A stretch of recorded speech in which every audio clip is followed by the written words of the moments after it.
Hello dear students, जैसा कि हम जानते हैं कि एक स्ट्रेट करंट कैरिंग कंडक्टर होता है वो अपने चारों तरफ मैग्नेटिक फील्ड प्रोड्यूस करता है और उस मैग्नेटिक फील्ड की जो डायरेक्शन होती है वो राइट हैंड थंब रूल से दी जाती है।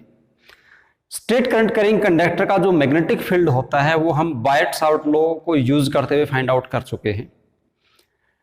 अब हमें आज एक नया टॉपिक देखना है, उसमें यह देखना है कि अगर मान लीजिए किसी पॉइंट के ऊपर आपके पास बहुत से करंट हैं, बहुत से करंट कहने का मतलब है आपके पास 3, 4, 5 या 6 कुछ करंट कैरिंग कंडक्टर्स हैं और उन सभी के अंदर जो करंट की डायरेक्शन है वो अलग अलग है, सेम भी हो सकती है, अलग अलग भी हो सकती है।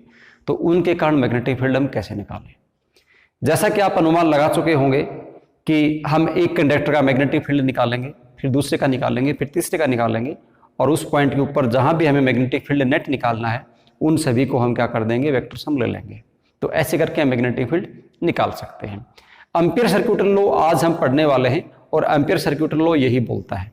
उसके अनुसार क्या होता है कि मान लो इस प्रकार से आपके पास बहुत से करंट हैं। एक करंट है, इसको मैं बोल देता हूं यहाँ पे I1, ये दूसरा करंट है, इसको मैं क्या बोल दूं I2, एक तीसरा करंट है, इसे डाउनवर्ड ले लेता हूं, इसको मैं क्या बोल दूं I3 बोल दूं।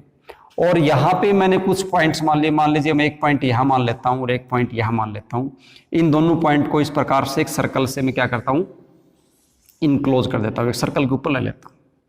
आप देख रहे होंगे ये जो सर्कल है ये कैसे है, करंट कैरिंग कंडक्टर जो है ये बोर्ड के प्लेन में है। तो ये जो सर्कल है ये हमने इस प्रकार से लिया है। तो सर्कल का जो प्लेन है वो बोर्ड के प्लेन की परपेंडिकुलर है। This is the plane of the board and this is the plane of the circle perpendicular, इसलिए हमने इसकी शेप में बनाया है। तो यहां तो आप देखोगे अगर मैं इसके कारण मैग्नेटिक फील्ड लूं, इसके कारण यहां करोगे तो यहां मैग्नेटिक फील्ड इसके कारण क्या आने वाला है, इस पॉइंट के ऊपर ऐसे देखोगे तो किधर आएगा, आउट टू द पेज आएगा, इधर ही आउट टू द पेज। इसके कारण भी क्या आने वाला है, आउट टू द पेज। इसके कारण ये डाउनवर्ड है तो क्या आएगा, इन टू द पेज। और अगर इस पॉइंट के ऊपर फाइंड आउट करोगे तो इन दोनों का तो क्या आने वाला है, इन टू द पेज आने वाला है और इसका क्या आने वाला है, आउट टू द पेज। तो यहां जो नेट मैग्नेटिक फील्ड आने वाला है इस पॉइंट के ऊपर वो क्या होगा, इसका मैग्नेटिक फील्ड प्लस इसका मैग्नेटिक फील्ड माइनस इसका मैग्नेटिक फील्ड। यहां जो आने वाला है वो किसके बराबर होने वाला है, वो होने वाला है इसका मैग्नेटिक फील्ड प्लस इसका मैग्नेटिक फील्ड माइनस इसका मैग्नेटिक फील्ड। ठीक है, तो यहां से जो मैग्नेटिक फील्ड आ रहा है वो हम देख रहे हैं डायरेक्शन ऑफ करंट पे डिपेंड कर रहा है। एम्पीयर सर्किट लॉ भी यही बोलता है कि इस प्रकार से हम अगर कोई क्लोज्ड पाथ ले लें, इस पाथ को हम एम्पीरियन लूप बोलते हैं। इस क्लोज पाथ को क्या बोलते हैं, एम्पीरियन लूप कहा जाता है, एम्पीरियन लूप बोलते हैं। इस एम्पीरियन लूप के अंदर अगर हमें, एम्पीरियन लूप क्या होता है, जो करंट कैरिंग कंडक्टर को कंसिस्ट करता हो। इसके अंदर ये 3 करंट कैरिंग कंडक्टर्स हैं, तो इस प्रकार के लूप को हम बोलते हैं एम्पीरियन लूप। अगर कोई एम्पीरियन लूप है इस प्रकार से, यहां इसमें मैग्नेटिक फील्ड निकाल रहे हैं तो इसके ऊपर किसी भी पॉइंट के ऊपर मैग्नेटिक फील्ड, मान लीजिए मैं यहां देखता हूं तो यहां जो नेट डायरेक्शन होने वाली वो डिपेंड करेगी कि I1 I2 का जो टोटल करंट है वो I3 से ज्यादा है या कम है।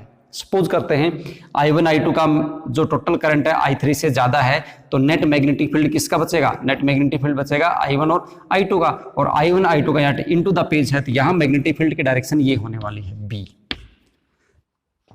अगर इस पॉइंट पे मैं देखता हूं तो ये I1 I2 का ज्यादा है तो यहां आउट टू द पेज है तो इधर डायरेक्शन B की ये होने वाली है। समझ रहे हो बात को आप? तो एम्पीरियन लूप है, इसके ऊपर मैग्नेटिक फील्ड यहाँ पे इन पॉइंट्स के ऊपर ये हो गया। एम्पीयर सर्किट लॉ ने क्या बोला कि अगर किसी भी पॉइंट के ऊपर, जैसे यही पॉइंट मैंने ले लिया, इस पॉइंट के ऊपर जो मैग्नेटिक फील्ड है B उसका हम लाइन इंटीग्रल ले लें तो वो हमारे पास आता है mu naught times of the total current, mu naught time of the total current. तो एम्पीयर सर्किट लॉ क्या बोलता है कि line integral of magnetic field B dot dl over a closed path, this closed path is known as Amperian loop, is always equal to mu naught times of the total current। जो I हम इसको I को यहाँ पे small I ले रहा हूं और यहाँ पे जो स्मॉल I है ये किसके बराबर है, ये I1 plus I2 minus I3 इसके बराबर है। यहाँ पे I किसके बराबर हुआ, 2 करंट ये अपवर्ड डायरेक्शन में इनको ऐड कर देता हूं, डाउनवर्ड इसको मैं नेगेटिव कंसीडर कर लेता हूं, ये अपोजिट डायरेक्शन में तो इसको सब्ट्रैक्ट कर देंगे। अब आप सोचोगे कि करंट को प्लस माइनस हमने कैसे लिया, क्योंकि आपको पता है करंट के कारण जो मैग्नेटिक फील्ड प्रोड्यूस होने वाला है उसकी डायरेक्शन अपोजिट हो जाएगी, क्योंकि अगर ये अपवर्ड है तो मैं इसी पॉइंट का एग्जांपल लेता हूं, तो यहाँ जो इन दोनों के कारण जो मैग्नेटिक फील्ड है उससे इस I3 के मैग्नेटिक फील्ड की डायरेक्शन अपोजिट है, और मैग्नेटिक फील्ड आपको पता है एक वेक्टर क्वांटिटी है, तो वो उसके अकॉर्डिंग ऐड होगा। तो यहां से हमने क्या कर लिया, इन दोनों को पॉजिटिव कंसीडर करते थे, इसको हम नेगेटिव कंसीडर कर लेते हैं, तो ये टोटल करंट हो जाएगा। तो यहाँ पे आप ऐसे ध्यान रखें इसको, यहाँ पे बहुत से बच्चे कंफ्यूज होते हैं, वो क्या करते हैं म्यू नॉट इंटू आई याद कर लेते हैं। आई जो होता है वो सिंगल करंट होना जरूरी नहीं है, वो सिंगल हो सकता है और वो नंबर ऑफ कंडक्टर का करंट भी हो सकता है। ओके, तो ये एम्पियर सर्क्यूटल लॉ बोलता है। अब इस एम्पियर सर्क्यूटल लॉ को हम क्या करते हैं, प्रूव करते हैं कि B dot D L is equal to mu naught I होता है क्या। उसके लिए हम यहाँ पे क्या करते हैं, एक इस प्रकार से एक infinite long straight current carrying conductor consider कर लेते हैं और उससे यहाँ पे एक पॉइंट मानते हैं। तो इस पॉइंट के ऊपर ये है आर डिस्टेंस के ऊपर है, तो इसका एक एम्पिरियल लूप कंसिडर कर लो। यहाँ पे एम्पिरियल लूप यहाँ पे जरूरी है, एक एम्पिरियल लूप हम कंसिडर कर लेते हैं। यहाँ मैग्नेटिक फील्ड अगर मैं इसका करंट अपवर्ड मान लेता हूं, तो यहाँ राइट हैंड थंब रूल लगाओगे ऐसे, तो यहाँ मैग्नेटिक फील्ड की डायरेक्शन इनटू द पेज होने वाली है। डायरेक्शन क्या होगी, इनटू द पेज। तो इनटू द पेज यहाँ से मैं इसको ऐसे कर दूंगा, this is the direction of magnetic field B. और यहाँ पे इस पॉइंट के ऊपर अगर आप ये जो सर्कल का लेंथ एलिमेंट लेंगे डीएल, तो डीएल की ये ऐसे है, तो मैग्नेटिक फील्ड यानी यहाँ पे मैग्नेटिक फील्ड ये इस प्रकार से सर्कल में जाएगा, ऐसे जाएगा यहाँ, तो डीएल इसके अकॉर्डिंग लोगे तो डीएल की डायरेक्शन भी यहाँ से यही हो जाएगी, डीएल भी इसी डायरेक्शन में चला जाएगा। तो हम पहले यहाँ पे मैग्नेटिक फील्ड निकाल लेते हैं।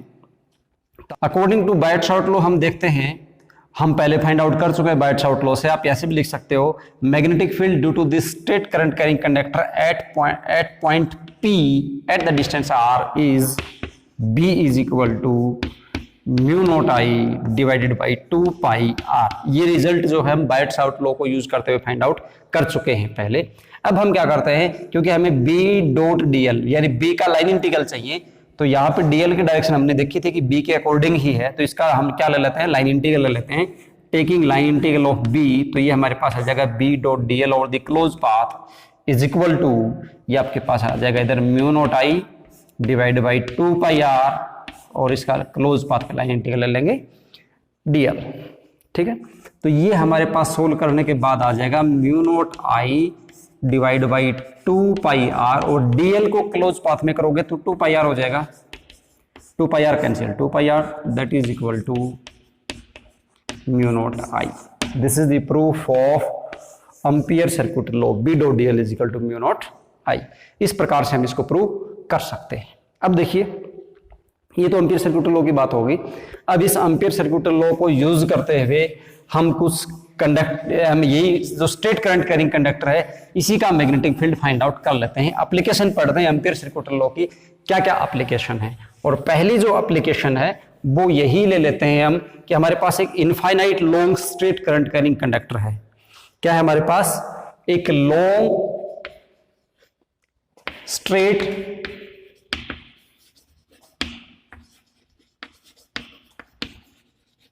कंडक्टर कैरिंग करंट, इस प्रकार से है हमारे पास। ऐसे एक हमारे पास लॉन्ग स्ट्रेट कंडक्टर है और करंट की डायरेक्शन में अपने मर्जी से मान लेते हैं आई अपवर्ड है। इससे कारण मैग्नेटिक फील्ड हमें फाइंड आउट करना है किस पॉइंट के ऊपर, आर पॉइंट के ऊपर। तो आर पॉइंट के ऊपर हमें इस प्रकार से एक एम्पियर लूप मान लेते हैं। ठीक है, हमें यहाँ पे क्या फाइंड आउट करना है, मैग्नेटिक फील्ड फाइंड आउट करना है। कितना रिजल्ट आएगा वो हम देखते हैं। तो देखिए, तो हम यहाँ से क्या करते हैं, एम्पियर लॉ लगाना है। तो अकॉर्डिंग टू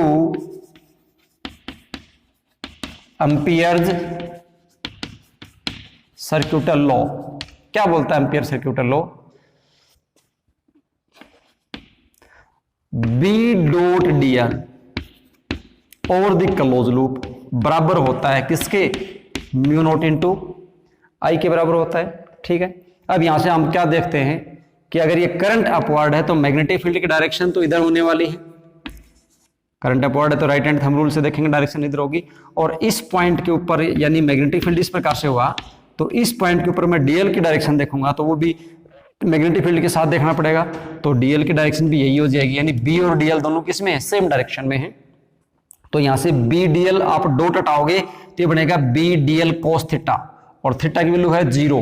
क्यों 0 है, क्योंकि बी और डीएल दोनों सेम डायरेक्शन में है।